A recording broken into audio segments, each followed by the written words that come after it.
Olá, está começando mais um programa A Hora do Boi. Todos os ângulos da pecuária estão aqui. Tecnologia, manejo, bem-estar animal, além das principais novidades do setor.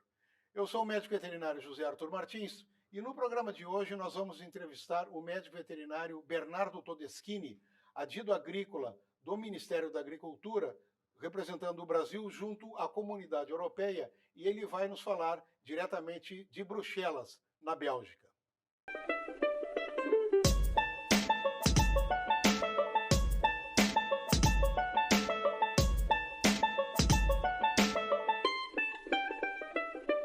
Mas antes da nossa entrevista, nós vamos conversar com os especialistas da Scott Consultoria, que sempre tem uma notícia interessante para trazer para o setor. E quem está conosco esta semana é o Felipe Fabbri, que fala diretamente da Central de Inteligência da Scott Consultoria em Bebedouro, São Paulo. E aí, Felipe, alguma notícia boa para nós, uma análise legal para nós esta semana? Olá, Zé. Olá a todos que estão nos acompanhando. Acho que o ponto mais animador, olhando para o mercado do boi nessa semana, ficou para os dados de exportação a respeito da primeira semana de agosto. São dados preliminares ainda, mas vieram com resultados bem fortes para os 4 primeiros dias úteis. A gente teve um embarque diário aí de 10,3 mil toneladas dia, quase 17% maior esse embarque comparado à média de agosto de 22. E o destaque que a gente tem que dar com relação a esse volume de agosto de 22 é que foi o melhor mês da nossa história com relação ao total embarcado para o mercado externo. Então, nós tivemos no ano passado cerca de 203 mil toneladas exportadas e a gente está superando, nesse momento, a média diária que nós vimos no ano passado. Se esse ritmo vai continuar, a gente não sabe, mas é um cenário que nos dá aí uma boa percepção com relação ao escoamento para o mercado externo, tá? O ponto que a gente tem que trazer de ressalva é com relação aos preços. Os preços pagos pela carne bovina no mercado externo seguem aí pressionados negativamente ainda. Nós já esperávamos isso para esse ano e alguns fatores acabaram aumentando essa pressão. Quando a gente pensa em China, a moeda deles veio desvalorizada no primeiro semestre frente ao dólar e a nossa moeda ganhou competitividade frente à moeda norte-americana. Então, isso acaba tirando o poder de compra dos chineses, né, pensando como nosso principal destino no mercado externo, o que acabou aí pressionando no aspecto preço a nossa carne bovina que está indo hoje para o mercado externo. Mas em termos de volume, são resultados aí animadores, interessantes que a gente tem. Nós temos a perspectiva de que o volume que deve ser comprado, tanto para o mercado externo quanto para o mercado interno, para os próximos meses, deve ser melhor do que a gente viu ao longo do primeiro semestre, e esses dados vêm aí para poder colaborar um pouquinho, trazer um pouco mais de ânimo. Do lado de preços, pensando no pecuarista, a gente viu um cenário hoje de preços mais lateralizados, aquela atuada de baixa, ela ainda tem sido exercida pela ponta compradora, mas sem conseguir encaixar muitas compras com preços abaixo das referências atuais. Referências atuais, olhando para um boi em São Paulo, a gente trabalha hoje com um patamar de R$ 230 por arroba para o animal que vai para o mercado interno, e um boi China, aquele boi que vai para exportação, até 240, algum negócio chega a acontecer, mas referência balizadora hoje, R$ 235, primeira semana de agosto aqui como referência, tá? Então, essas são as informações que nós temos para o mercado do boi nessa semana. Temos aí uma perspectiva de que o consumo no mercado doméstico pode dar uma melhorada no curto prazo. Tivemos o recebimento de salários na última semana, temos o Dia dos Pais agora no dia 13. Isso tudo tem levado a gente a ter uma indústria varejista mais compradora e os preços da carcaça bovina acabaram subindo aí na virada de mês, ligeiramente, ainda falamos aí de R$ 15 o quilo do boi casado, né, que a gente chama então R$ 15 o quilo, bem abaixo dos 19, 18 que nós vimos um ano atrás para a indústria atacadista, mas aí há um horizonte de consumo adiante que nos traz aí um alento com relação ao que nós vimos nos últimos meses. Felipe, pelo menos assim, talvez há muito tempo a gente não tenha duas notícias, uma tão boa, né, na questão da exportação, nos volumes de exportação, excelente notícia, né? Mas, por outro lado, nós continuamos um mercado aí extremamente, né, tá ruim, né, continua ruim. Como é que fica o ânimo nessa, na questão do comprador, né, e a questão do vendedor? Embora ele está vendendo mais, mas por um preço menor. E o comprador lá na outra ponta, né, está comprando, pelo menos aumentou o nosso volume de produção, quer dizer, isso talvez seja um bom sinal, porque está aliado a questões muito mais monetárias, vamos dizer assim, do que a questão de produção.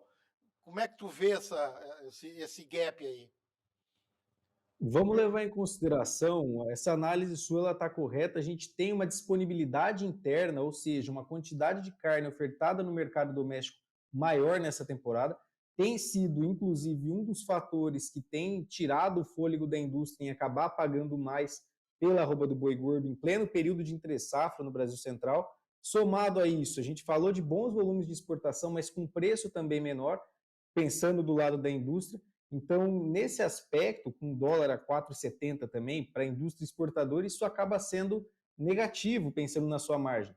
Então, para a indústria exportadora, a gente tem uma maior oferta de carne chegando, a gente tem para o mercado doméstico uma maior oferta de carne chegando, e isso tudo acaba fazendo com que, ao longo da cadeia, os preços caiam, como caíram no atacado com osso, caíram no varejo, mas no varejo a intensidade dessa queda ela não chegou na mesma proporção que o restante da cadeia. Pensando no consumidor final, é um ano que a gente deve ter uma melhora com relação a consumo per capita aqui no Brasil.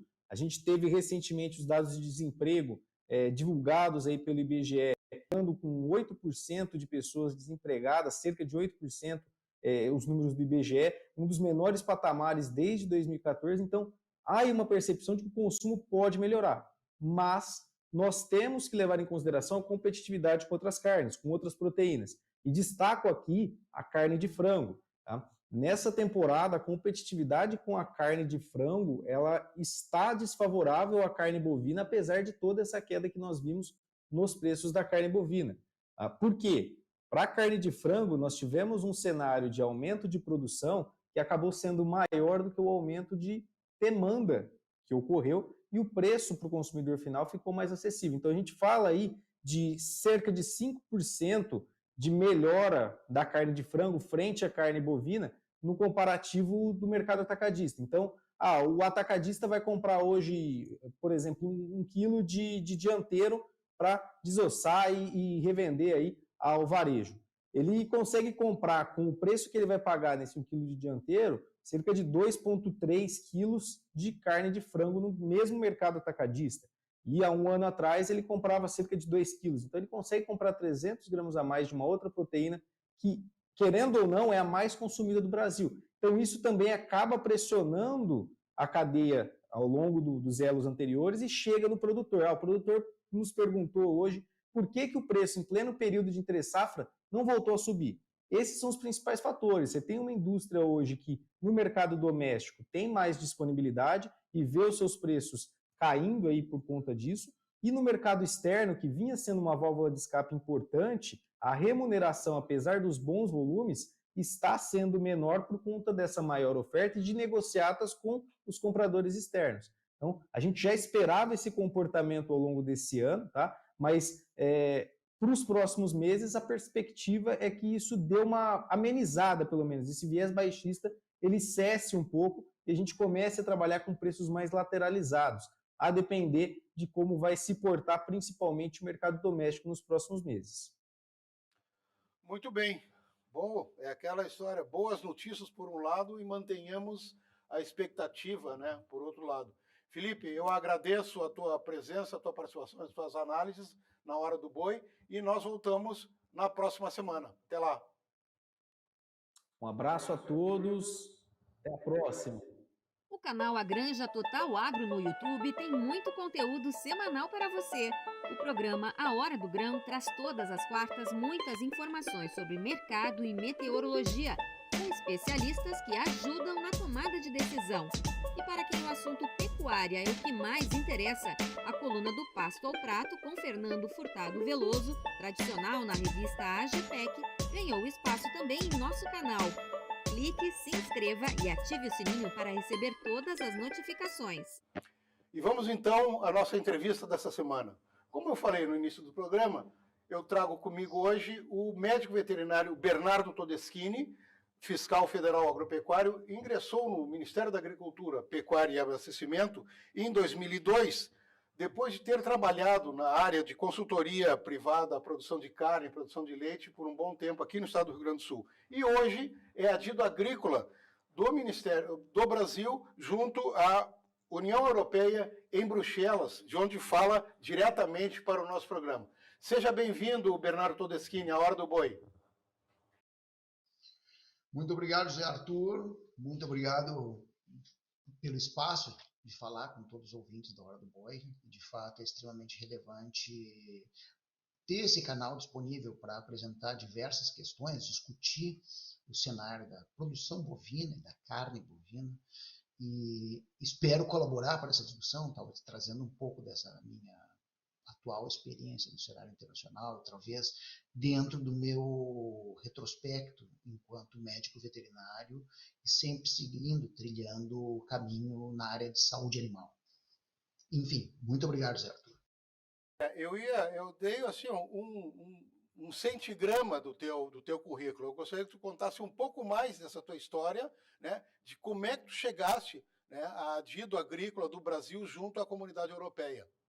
Vou tentar colocar as coisas de maneira não muito extensas, né? Eu pertenço ao Ministério da Agricultura desde 2002. Tem sido um trabalho extremamente interessante, porque o Ministério da Agricultura, ao deixar o setor privado para trabalhar com o setor público, eu percebi algo extremamente importante, que é a oportunidade de desenvolver ações dentro de um coletivo e que alcancem um impacto extremamente relevante uma dimensão de cadeia que envolva indústrias, produtores e que traga um benefício coletivo para a sociedade, em termos de bem comum. E dentro da minha formação de saúde animal, isso foi especialmente relevante naquele momento que nós trabalhávamos, lutávamos muito com a febre aftosa, finalmente nos tornamos uma referência nesse processo de controle de febre aftosa global. O mundo conhece o Brasil pelo seu progresso em termos de febre aftosa e a sua estratégia, assim como em outras enfermidades. E o Brasil, paralelamente, começou a galgar a dimensão enorme em termos de comércio internacional que nós conhecemos hoje, sólida há mais de 15 anos. Naquele momento, eu trabalhava já envolvido em comércio internacional e as suas relações com saúde animal, por isso fui, inclusive, trabalhar na OIE, a Organização Mundial de Saúde Animal, atualmente, a Organização Internacional de Saúde Animal, atualmente, conhecido, o acrônimo mudou para ONSA. E com aquele processo eu passei a seguir esse caminho internacional, as ações internacionais do Ministério da Agricultura em prol das cadeias agropecuárias, daí já não só mais voltado à cadeia bovina. Em termos de Rio Grande do Sul, eu fui chefe da área de saúde animal durante alguns anos, depois finalmente superintendente, e por intermédio de concurso acabei sendo selecionado e designado para atuar aqui como adido agrícola, que é uma verdadeira felicidade poder participar da cadeia de uma outra perspectiva, uma perspectiva de certa maneira um pouco mais, de uma maneira finalística em termos de entrega do produto e de outra perspectiva construtiva no sentido de desenvolver a base de acordos, de requisitos, de certificados que finalmente vão proporcionar o caminho da exportação. Persisto, é claro, relacionado à saúde animal, é difícil, né, José Arthur, largar essa nossa formação, essa nossa alma mater, né? Tenho mestrado e doutorado nessa área, e ainda trabalho junto da OIE. Hoje eu sou membro da comissão do Código Sanitário dos Animais Terrestres, membro eleito desde 2018. Trabalhar aqui como adido agrícola tem sido uma especial oportunidade. Nós temos postos do Ministério da Agricultura em outros 26 pontos de relevantes de comércio e de cooperação agrícola do Brasil, Porém, a União Europeia ela tem uma característica bastante particular, que é ser ao mesmo tempo multilateral e bilateral. Multilateral da perspectiva que nós temos 27 Estados-membros, é um grande bloco. Esse bloco é um bloco que reúne perto de 450 milhões de pessoas, tem uma renda per capita bastante elevada e um nível de desigualdade social reduzido, de certa maneira, o que permite uma uniformidade de consumo. Então, é um bloco que tem um consumo relativamente estável. Nosso comércio com a União Europeia tem sido muito constante. Há cerca de 20 anos, nós somos tradicionais parceiros da União Europeia. Hoje, somos o segundo maior fornecedor agrícola da União Europeia. Falo de todos os elementos da cadeia, não somente da carne bovina, é claro. E essa dimensão é permeada pela complexidade que é trabalhar com a União Europeia, porque na mesma medida que são 27 Estados-membros, ela se reúne em torno dessa estrutura de bloco que se compõe uma unidade de relacionamento internacional, a União Europeia, que define requisitos, acordos. Nós temos, por exemplo, todos têm conhecimento do acordo Mercosul-União Europeia, aquele acordo Mercosul-União Europeia se relaciona com todos os países da União Europeia, e assim como requisitos sanitários de exportação para a União Europeia são válidos para todos os países da União Europeia. Então é uma perspectiva muito interessante num ambiente regulatório de vanguarda, não exatamente no sentido de inovação, mas no sentido de apresentar tendências globais. Muitas vezes os regulamentos da União Europeia se tornam uma tendência do mercado consumidor, do mercado internacional, do comércio internacional, e finalmente terminam definindo certos parâmetros do mercado consumidor, porque como a União Europeia comercializa, recebe produtos de muitos parceiros, de cerca de quase 200 parceiros diferentes em termos de planeta, isso faz com que seus requisitos sejam adotados por muitos países. E ao serem adotados por muitos países, muitas vezes a organização das cadeias resulta em adotar os requisitos para o conjunto da sua produção e não somente para aqueles que exportam para a União Europeia. De certa maneira, desculpe, José Arthur, se eu alonguei um pouco, mas esse é um pouco o cenário, trouxe um pouco o cenário da minha chegada aqui na União Europeia e já apresentando alguma coisa da União Europeia, inclusive como parceiro internacional do Brasil. Bom, Bernardo, assim, ó, o panorama atual, né? Como o nosso programa ele é voltado para a pecuária, né? Para o mercado do boi, para o mercado da carne, o Brasil hoje, né, se tornou um grande player internacional como exportador de carne, né? Existe até um segmento do boi China, mas qual é a situação hoje, né, do Brasil como exportador de carne bovina, né, para o mundo, né, e principalmente para a questão da União Europeia? Como é que está a participação, né, do Brasil nesse mercado, né, no mercado da carne para a União Europeia? Excelente, certo. Muito obrigado pela questão. Em termos globais, o Brasil, eu falei inicialmente que naquele momento, quando eu entrei no Ministério da Agricultura, o Brasil vinha ascendendo e finalmente chegou na posição de maior exportador global no início de 2005. Foi um feito naquele momento, foi a primeira vez que nós ultrapassamos a Austrália. E naquele contexto, nós já vínhamos desenvolvendo a estrutura de produção em cima de estratégias de tecnologia, de aumento de produtividade, uma sólida produção em áreas tropicais desenvolvidas em cima de tecnologias customizadas, tecnologias próprias desenvolvidas pela Embrapa e por outros institutos de pesquisa, absolutamente adaptadas e criadas, aplicadas sob as nossas condições. Aquilo foi uma grande revelação para o mundo, trouxe o Brasil para um patamar de competitividade incrível, que de certa maneira trouxe uma surpresa. O Brasil subitamente se apresentou como um gigante, um grande player, e que O passar dos anos demonstrou que era um player estável. A gente nunca mais retrocedeu nesse caminho e, bem pelo contrário, a nossa produção foi se expandindo, nós tivemos, daquele momento em diante, um constante crescimento na produção e um constante crescimento na produtividade, por diversas razões, tanto o aumento da eficiência de aspectos como manejo, alimentação, genética, redução nas idades de abate e claro, um aumento da presença do Brasil em termos de pulverização no mercado internacional. Hoje o Brasil vende para mais de 180 países do mundo. É interessante que nós temos esses grandes mercados que todos conhecem, China, né? China e Hong Kong, o conjunto, levam cerca de 60% da nossa carne bovina. Então a gente tem muita atenção para isso.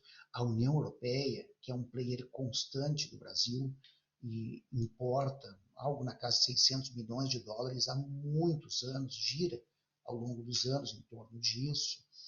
Ela veio perdendo a sua importância relativa com o crescimento da Ásia. No entanto, é interessante pensar que a União Europeia é reconhecida como um mercado comprador relativamente estável e com baixo nível de inadimplência, o que é sempre bastante interessante para os exportadores. Então, essa presença do Brasil se tornou algo muito sólido no sentido de trazer o Brasil uma posição de referência. Então, sempre, hoje em dia, quando se fala de carne bovina no mundo, não há como não ter a referência do Brasil. Hoje, o Brasil é o maior exportador de carne bovina do planeta. Tivemos algumas inter-relações com a Índia, como vocês sabem, a Índia passou a frequentar esse mercado exportador, exporta basicamente para o seu mercado asiático, em função de frequenta um outro tipo de mercado, não exatamente o mercado que o Brasil frequenta, basicamente aproveitando uma condição logística muito apropriada em termos de competitividade, uma vantagem comparativa em termos de Ásia.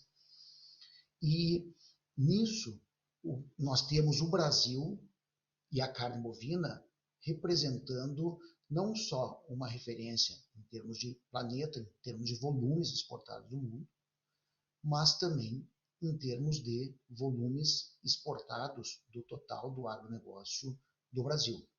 A exportação total da carne bovina em 2022 foi algo beirando aí 13 bilhões de dólares. É um montante extremamente relevante num universo que tem um grande predomínio do soja, como a gente sabe. Mas ainda assim, deve ser considerado que esse ingresso do Brasil e essa manutenção, essa estabilidade do Brasil, ela veio para ficar. O Brasil, ele não tende nem somente a desacelerar ou a estabilizar. A perspectiva é que a gente aumente a produção, existem todos esses planos já em andamento de recuperação de pastagens, existe a perspectiva de recuperação em 10 anos de 45 milhões de hectares de pastagem. Isso é um número gigantesco que permitirá possivelmente dobrar a produção nacional em cima de bases sustentáveis, uma carne natural, criada com sistemas de bem-estar animal extremamente compatíveis com padrões internacionais, portanto, cada vez mais se estabelecendo como uma carne do futuro. Então eu vejo, sou entusiasta da cadeia da carne bovina, já por isso eu fiz veterinária para trabalhar com bovinos, mas mesmo sendo entusiasta, trazendo uma opinião, talvez buscando fazer uma opinião a mais isenta possível, certo? Eu diria que, não obstante tudo que nós temos conhecimento, como a produção de carne sintética, estruturas de carne no laboratório, e evidentemente o desenvolvimento das proteínas vegetais, o crescimento do vegetarianismo, o veganismo, ainda assim existe um grande bloco da população global cuja maior ansiedade, o maior desejo é poder comer um bife uma vez por semana. Esse grande bloco, massivamente localizado na Ásia, aquele grande bolsão que nós temos ali da China, o Sudeste Asiático, pega a Índia e Paquistão, Bangladesh, nós temos ali quase 70% da população mundial. Todos esses países que eu citei têm condição e interesse de expansão do seu consumo de carne bovina. Portanto, são oportunidades enormes face a um ambiente que muitas vezes nós pensamos de desaceleração. De fato é. Nós temos aqui na União Europeia uma redução do consumo suave, mas ainda assim é uma redução. Existe a difusão, a expansão de tendências a um menor ou mesmo a interrupção do consumo de carne, enquanto outros grandes blocos, a maioria da população, segue buscando esses espaços. Leonardo, uma questão. O Brasil, né, como tu mesmo disseste, sendo esse grande exportador, ele passou a ser também uma pedra no sapato de muita gente, né, de muitos países, né, que perderam espaço, né, e inclusive existe um fato aí, já há algum tempo atrás, da questão da Irlanda querendo invadir o mercado, e aí se passou para a questão da Amazônia, porque não consumam carne do Brasil, porque eles tocam fogo, né, incendiam. Enfim, houve toda uma narrativa, né, tentando derrubar esse mercado, né? Quais foram... e tu circulando nesse meio, né? Tudo já estava acontecendo quando tu já estavas aí como adido agrícola na União Europeia.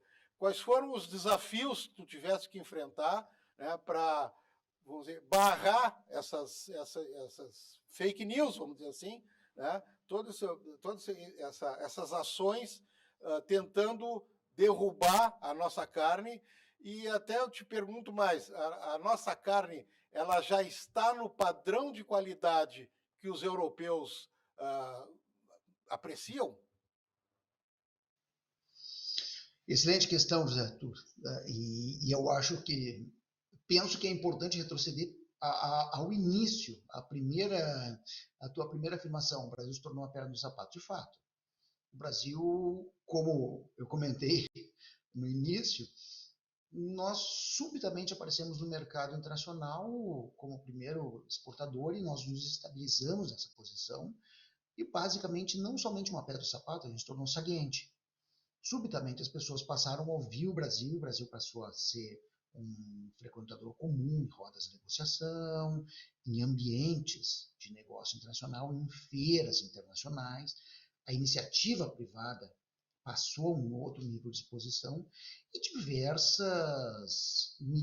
isso fez com que muitas medidas, seria ousado dizer que direcionadas ao Brasil, mas muitas medidas que potencialmente alcançaram o Brasil fossem tomadas. Nós tivemos ainda em 2008, vocês devem lembrar, a questão da moratória do soja, por exemplo.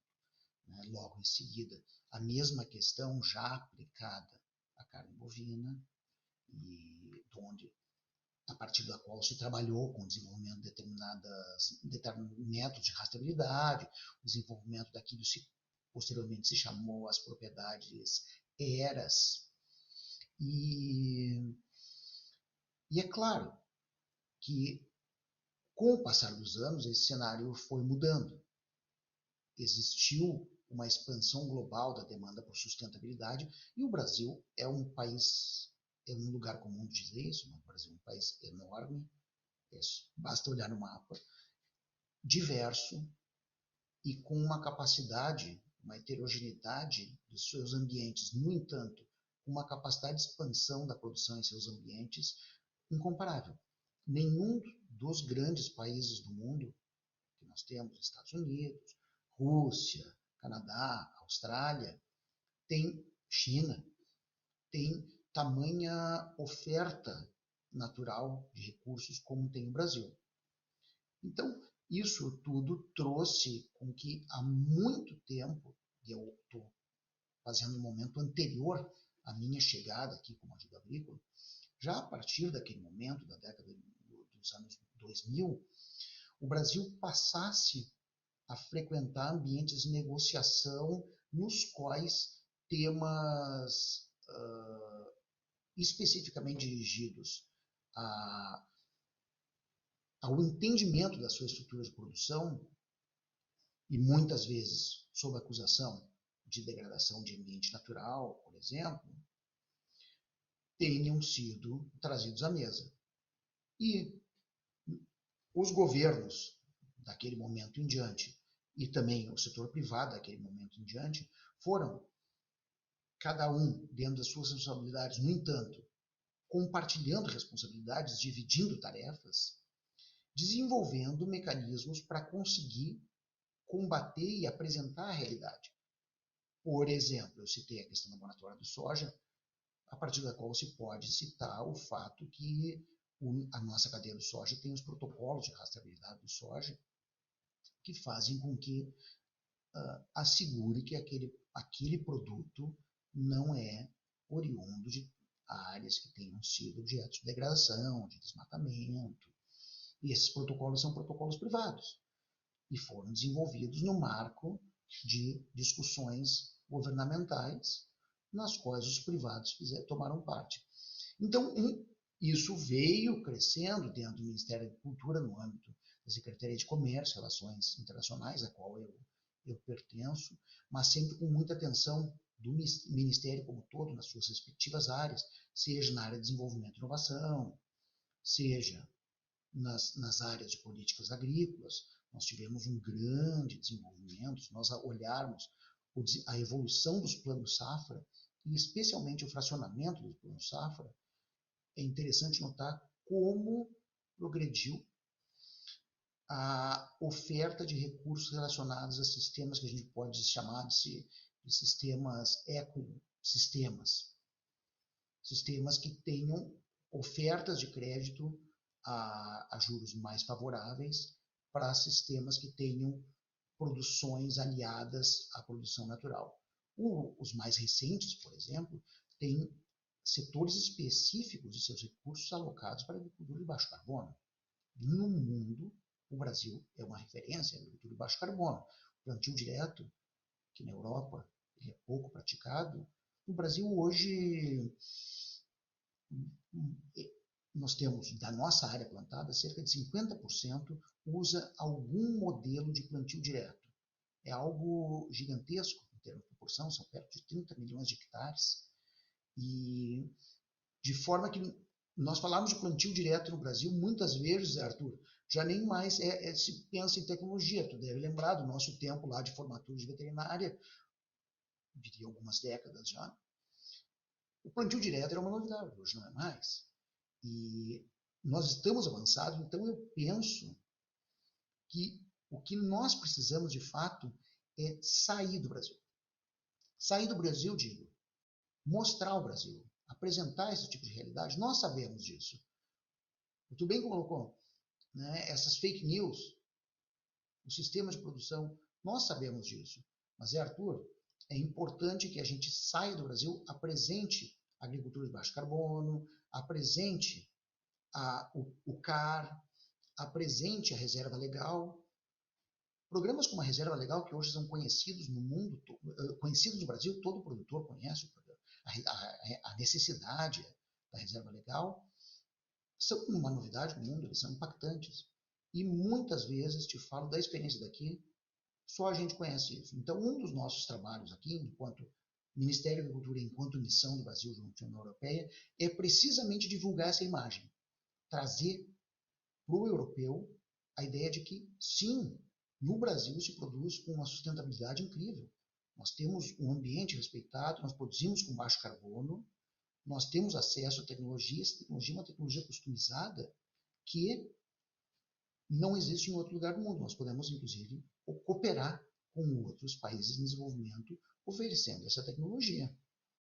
Bernardo, sem dúvida nenhuma, né? A gente sabe, isso já foi tratado, inclusive, em outras edições do nosso programa, o sistema criatório, vamos dizer, e falando especificamente da pecuária, né? Da bovinocultura, hoje tem tecnologia comprovadamente, né? uma situação de baixo carbono, mas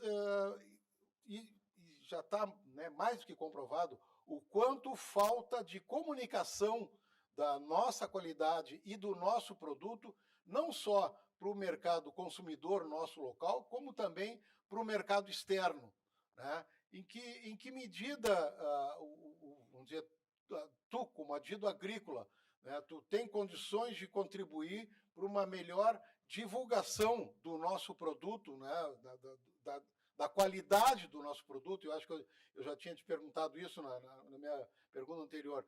Como é que tá se vendo esse produto que chega à gôndola do supermercado?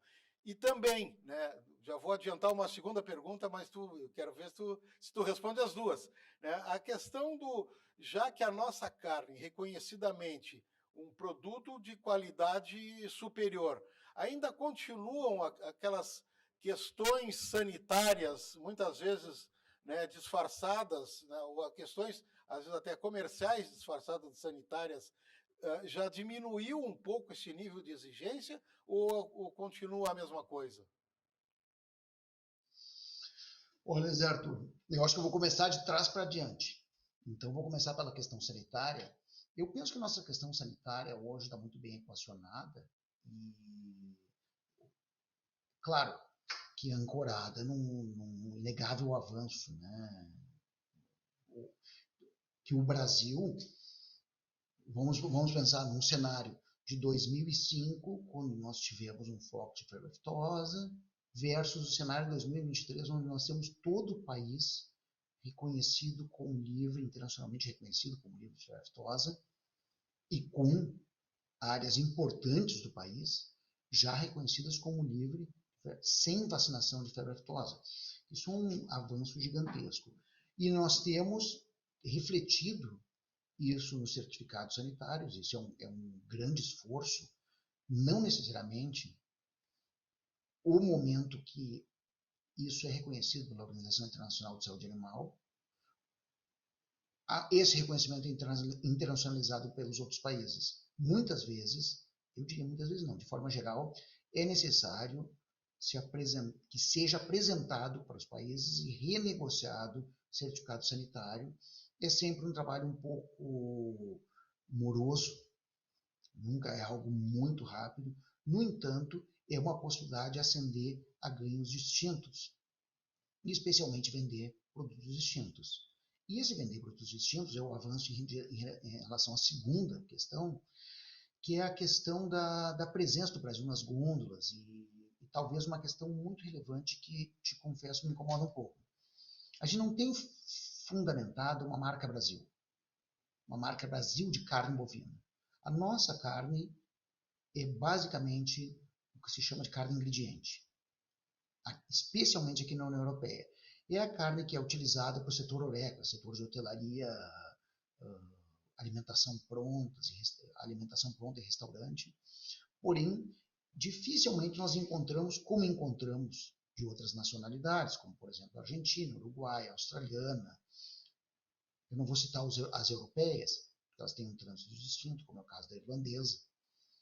E a carne, eu citei essas outras três, citaria ainda a carne americana, que elas conseguem chegar enquanto marcas americanas, cortes de qualidade, e finalmente aparecer sob essa marca nas gôndolas dos supermercados e servir de referência para determinados sabores ou determinadas preferências gastronômicas. Eu não digo, na minha opinião, isso é algo a ser discutido na cadeia, que não se deva frequentar o mercado de carne ingrediente, ao contrário, eu acho que é importante. No entanto, não é desnecessário ou mesmo desprezível atender esses dois mercados, buscar um mercado de carne de qualidade que num ambiente de alto poder aquisitivo, como é o ambiente da União Europeia, é uma oportunidade interessante, e ao mesmo tempo manter esses volumes de exportação de carne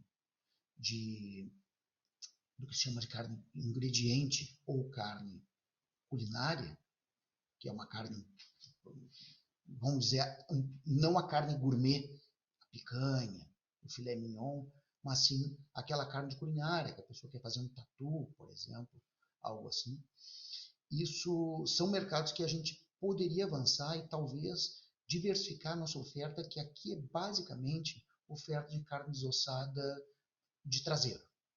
A União Europeia exerce essa grande função de comprar carne de traseiro aqui, nem sempre, como nós sabemos, num outro segmento de carne que vende para os mercados muçulmanos, a carne de traseiro não é uma carne bem-vinda. Então, nós conseguimos com isso equilibrar a distribuição do boi ao trazer as carnes de traseiro aqui. Talvez essa seja uma mensagem interessante, Zé Arthur, para discutir com a cadeia e pensar em como poderia ser desenvolvida essa marca Brasil. Selo Brasil Carne, existem N referências interessantes a serem colocadas nessa carne. E se eu puder trazer um pouco mais a brasa para a nossa casa, aí, a casa do Rio Grande do Sul, é inegável que o Rio Grande do Sul tem uma característica bastante peculiar de produção. E eu entendo que o Rio Grande do Sul consuma muito da sua própria carne. Ainda assim, a carne que é produzida no sul do Brasil tem uma plena oportunidade de ser certificada buscando alcançar mercados de qualidade superior. Ela, sem dúvida alguma, mercados como o japonês, por exemplo, versus a carne de alta qualidade do Rio Grande do Sul, seriam vendas extremamente compatíveis. E finalmente, trazendo lá no início da questão, como se promover a imagem. E essa é uma estratégia interessante. Aqui, um dos nossos trabalhos mais importantes, ancorado por um departamento específico da Secretaria de Comércio e Relações Internacionais, Departamento de Produção Comercial, e nós trabalhamos com a divulgação de elementos da imagem do agronegócio do Brasil em geral, especialmente focados em perspectivas de sustentabilidade da produção, em agricultura de baixo carbono, em produção ambientada na natureza, em aproveitamento em simbiose com recursos naturais, utilizando para isso muito das conexões junto com a Apex, Agência de Promoção e Exportações do Brasil, e, é claro, num trabalho que é feito a muitas mãos, não somente entre MAPA, Ministério das Relações Exteriores, e Apex, mas também com as cadeias produtivas respectivas. Vamos fazer mais divulgação, trabalhar em cima da qualidade da carne bovina brasileira aqui, em dados que sejam específicos da carne bovina brasileira, e para isso é muito importante que se tenham missões do setor privado, que a gente possa contar com, não somente com a indústria, mas com produtores, missões de produtores que venham, para que nós possamos, de fato, organizar reuniões, organizar agendas, tanto com interlocutores setoriais da União Europeia, quanto com agentes governamentais e, finalmente, eventos públicos. E é para isso, Zé Arthur, que nós estamos aqui, os adidos agrícolas. Portanto, eu fico totalmente à disposição e, na verdade, esperando que se faça contato para que a gente possa desenvolver esse tipo de ação. Bernardo, temos aí, pelo jeito, grandes desafios pela frente, mas o nosso tempo já está para lá de estourado. Eu quero agradecer por demais a tua participação, a tua análise, né, de todo esse sistema, se não global, pelo menos, bem regionalizado na questão Europa e União Europeia. Eu te agradeço a tua participação, te deixo aí um espaço bem pequenininho para tu fazer as tuas considerações finais. Muito obrigado, Zé Arthur. É uma excelente oportunidade de discutir esses temas.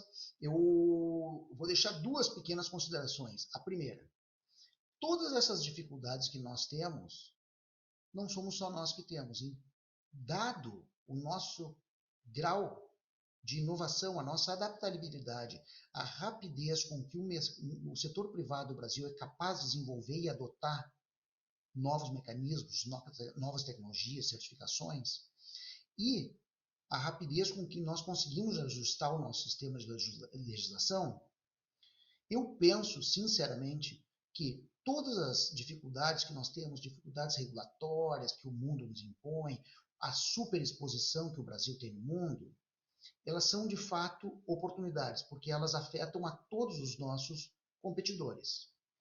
Nós temos sim que humanizar a imagem do Brasil enquanto produtor. O Brasil divulgou a imagem de uma mega estrutura de produção, como de fato existe, que muitas vezes é enxergada no mundo inteiro como uma produção feita por máquina, será? Não. Atrás de cada trator, atrás de cada enxada, atrás de cada arado, atrás de cada grade, embaixo de cada ordenhadeira, existe uma pessoa e nós temos que trazer essas pessoas, nós temos que reumanizar. Para reumanizar a visão, a narrativa que existe da agricultura brasileira no Brasil, nós precisamos trazer esses produtores, trazer os setores e, finalmente, apresentar essas pessoas, ter a oportunidade de nós, enquanto representantes do governo, portanto, representantes do Brasil aqui no exterior, tenhamos essas pessoas para dizer, esses são os seres humanos, esses são os produtores que nós temos e que fazem toda essa carne que vocês enxergam aqui no mundo. Muito bem, este foi o médico veterinário Bernardo Todeschini, adido agrícola do Brasil na União Europeia, falando, né, sobre todas essas questões de mercado, da globalização da nossa carne, falando diretamente de Bruxelas, na Bélgica. Bernardo Todeschini, muito obrigado. Nós voltamos, espero que a gente possa se encontrar uma nova oportunidade, temos assunto de sobra, né, para uma próxima conversa. Como sempre, lembrando, né, deixe o seu like e ative o sininho para receber informação qualificada